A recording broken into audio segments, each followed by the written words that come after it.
And hello everybody, welcome back to episode number 211 of the CheckX series. If you're new here, as I say every single day, the CheckX series is pretty much all about me, your host, Ivan, discussing absolutely everything y'all talked about yesterday on X or Twitter, whatever you want to call it.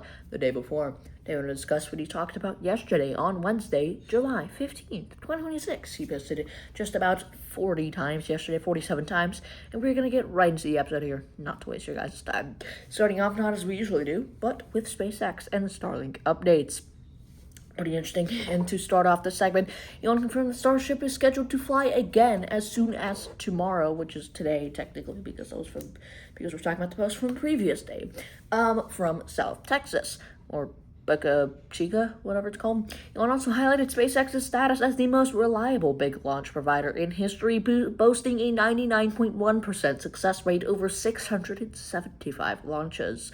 Also, SpaceX achieved a milestone by launching two Falcon 9 rockets, which included 56 Starlink satellites combined in less than 8 hours from two different coasts. Also, last but not least, the new Starlink version 5 terminal was announced. It is 48% smaller and 62% lighter than version 4, more power efficient, and capable of speeds exceeding 375 megabits per second. Very cool. Moving on to developments at X, or formerly Twitter, or whatever you want to call it.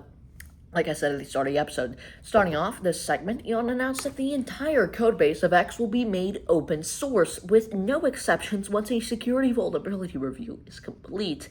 Also, Elon highlighted algorithm fixes intended to show more content from followed accounts and prevent users from being bombarded with similar content based on a few likes. And last but not least, Elon reposted commentary suggesting his acquisition of Twitter was a pivotal moment for free speech in the 21st century by changing the battle of ideas.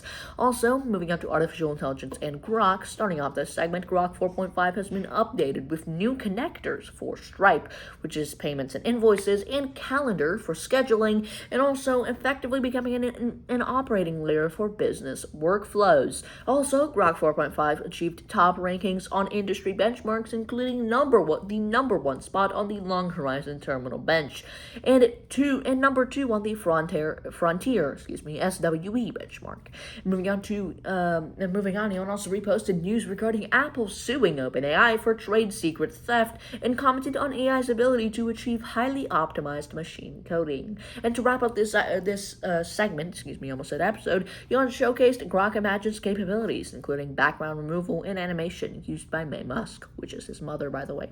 Moving on to the Singularity and AI Regulation Framework. Starting off this segment, Elon agreed with assertions that we are currently entering the Singularity, noting the rapid release of multiple frontier AI models within a single week. Also, Elon expressed widespread agreement with a proposed framework for frontier AI standards authored by Demis Hassibis. Excuse me if I'm saying that name wrong, I probably am, which suggests a standards body similar to FINRA, or FINRA, to oversee high-risk AI models.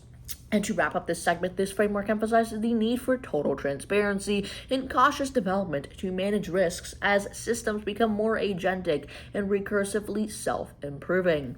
Moving on to Tesla and Texas infrastructure, specifically starting off this segment, talking about equipment. Starting off, equipment maker ASML confirmed it is in dialogue with with Elon regarding his planned Terafab chip production facility in Texas. Also, a drone flyover of Giga Texas was shared, highlighting the factory's massive scale and capturing footage of a cybercab exiting the facility. And last but not least, Tesla has partnered with 7-Eleven Japan to install superchargers at convenience stores, starting with the site in Kanagawa, in the Kanagawa prefecture. Very cool to see that. Moving on to politics to wrap up this episode, politics and social issues. Starting off this segment, Elon continued to push a pro-birth agenda, criticizing anti-population propaganda in U.S. classrooms and labeling Paul and Ehrlich is, excuse me if I'm pronouncing it wrong, the population bomb as extinctionism. And also, which is pretty self-explanatory about what that means. And also, Elon discussed immigration concerns, reposting claims that illegal immigrants being counted in the census creates perverted incentives for politicians. Also, Elon commented on French politics, questioning if any major party there is not socialist, and reposted a claim that Marine Le Pen represents France's last hope. And to wrap up the episode, here we are on supported citizen journalist Nick Shirley for exposing $110 million in fraud, which Elon used to criticize mainstream media for being complicit in the cover-up. Ladies and gentlemen, like I said, that was a pretty interesting episode. But ladies and gentlemen, it's pretty much wrapping up number 211 of the CheckX series. If you made it all the way to the end, I appreciate you for watching. I recommend dropping a like, commenting, and subscribing if you haven't already. I also recommend going back and watching some of the other recent CheckX episodes. Just to get a nice little sequence of events going for you based on what Elon says every single day. Because at the end of the day, this is the CheckX series. I'm your host, and I'll see you later.